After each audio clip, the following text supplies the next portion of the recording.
Drink up.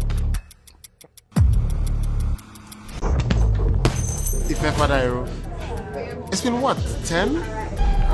No. 15 years. Since prom night. What's the story with this Ife girl? She's a nobody. She's irrelevant. Must I keep repeating myself? They say you're squatting on land that doesn't even belong to you. You are? Let's Whoa! Get down! Whoa! You will go and you will fix this situation permanently. On the night of June 30th, 2005. Just sit there. If you have mind, you're not afraid for anything, big things will fear for you.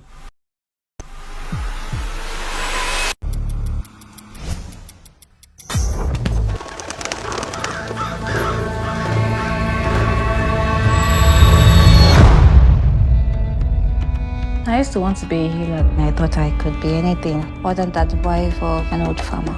I know you think I am old and ugly. Just give me a chance to love you.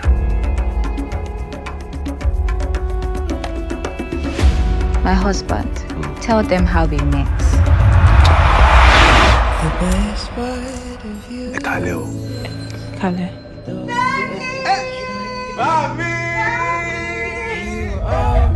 Now I'm going to be here for a while. It's better off that we are friends. Oh. See, you're smart. Sometimes I feel like she can hear what I'm thinking.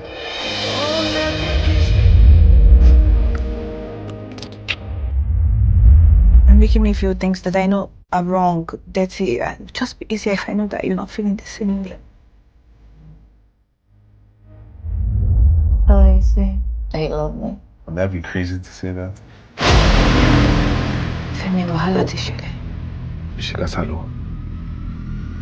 Have some respect for a man who was like a father to you. Like a father to me. Adigun lorúkọ bàbá tèmi, kì í ṣọdún. Stop entertaining my enemies. Enemies? I need to buy mama hair sorrow. You have to talk sense into her. Once the man loses his senses, you either set him free to the market square to fend for himself, or you tie him under a tree.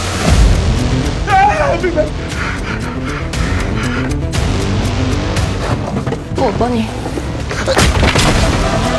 Monica, be ready to dance the dance of war.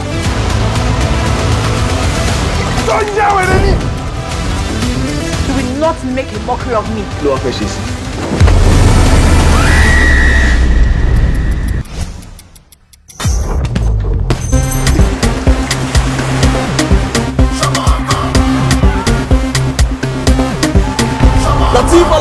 Latifa, my sister.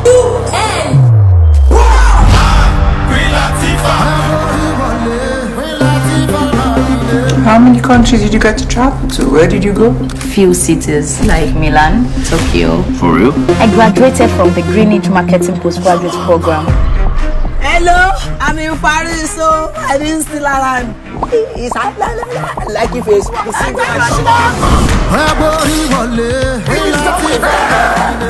You live in Bodilon Towers, right? Yes. Lagos is an opportunity disguised as geography.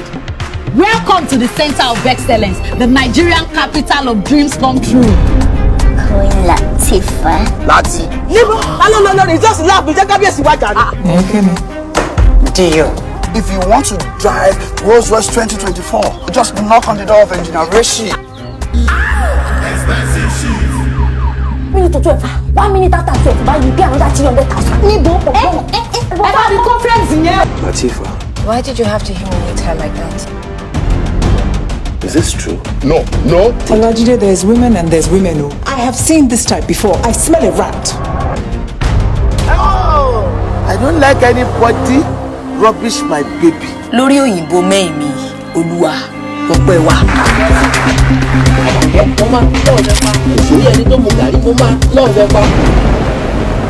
You make me laugh You make me whole.